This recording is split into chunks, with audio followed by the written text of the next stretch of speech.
might be company and 3 may well be a crowd, but it seems that 4 is the perfect number when it comes to friends. Researchers have found that women are becoming far more selective when forming friendships, and the emphasis is now on quality and not quantity. But ladies, is that true for you? And do you find that you need that kind of popularity seal of approval from having a large group of friends around you? I've got 4 really good mates, so that is interesting. I've got Magic Mandy, my magician mate. I've got PR Julia, who lives in Brighton. I've got my mate Dion in Mallorca. Hello, Dion. And I've got my gay best mate. So... What's his name? Oh, lovely Derek. Hello. He's a designer on 60 Minute Makeover. Oh, right. He's lovely. Oh, yeah? Yeah. Well, Derek's got a fella. Magic Mandy's always doing bar mitzvahs, close-up magic. Julia goes to Brighton every weekend. Dion's in Mallorca. I would love to be part of a gang. Aww. I would. Billy no mates, are you? But you know when you see these girls and they, like 10 of them all go out and they're out of a Saturday? Come Saturday night, I'm a bit like, oh, who shall I call? Well, do you know what?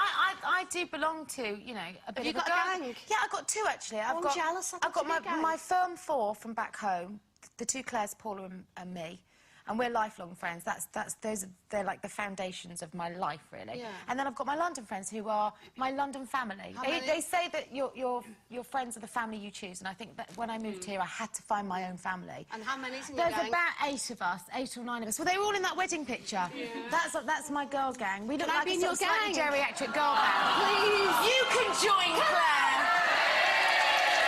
We'll take you out. Will you? Yeah, baby.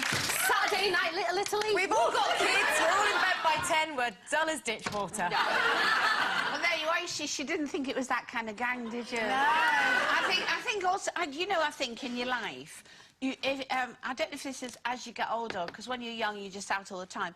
But I think you just gather, don't you, very few really, really good friends. You know, the ones that you can phone up at 3 o'clock in the morning and say, I've broken down, I haven't got any petrol, or I'm lost, or I'm drunk, or I'm... You know what I mean? The ones that you can say, come and get me.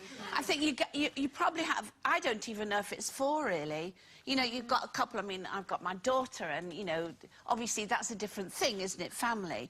But I just think... People always say to me, oh, you know... I mean, my family always saying, oh, you trust everybody, doesn't matter what happens, you believe everybody. And I have been hurt. And I have to say, I'm one of those sort of people. I'm very, very loyal, fiercely loyal. And if anybody does the dirty on me or hurts me badly, that's it. I have no forgiveness. I can't go back and go, OK, but why did you do that? Because I can't forgive. Now, I don't know if that's a bad thing. What would you regard as stepping over the line as a friend? Just disloyalty, meanness, lies, you know. And, I mean, I do know somebody who I now know has something to do with my ex-husband. Oh. And I'd known them for a very, very long time. Didn't know then and comforted me. Yeah.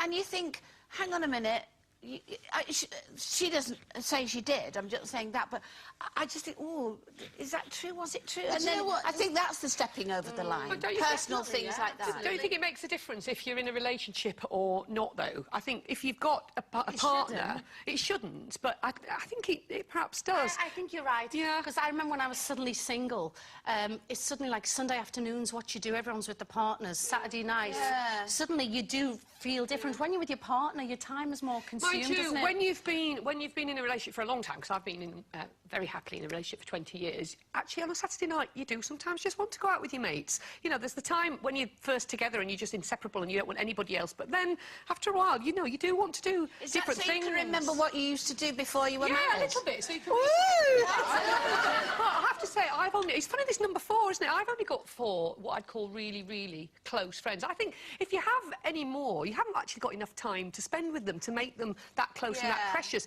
And don't you think there's a difference between, you know, your really precious friends, your lifelong friends, and your work friends? You know, because you meet... good pals. You know, but good I think pals. the friends that you take in later in life are probably more valuable in some ways because you can't fit everybody in, so they earn their place with you, and then they become really valued by way of virtue. And Can I just say how I learnt my lesson about friends? When I was 6, I had friends that were 5½, and in the playground we had a tree, and the tree had a hole in it, and all the 5½-year-olds could be in the tree, but if you were 6, you couldn't.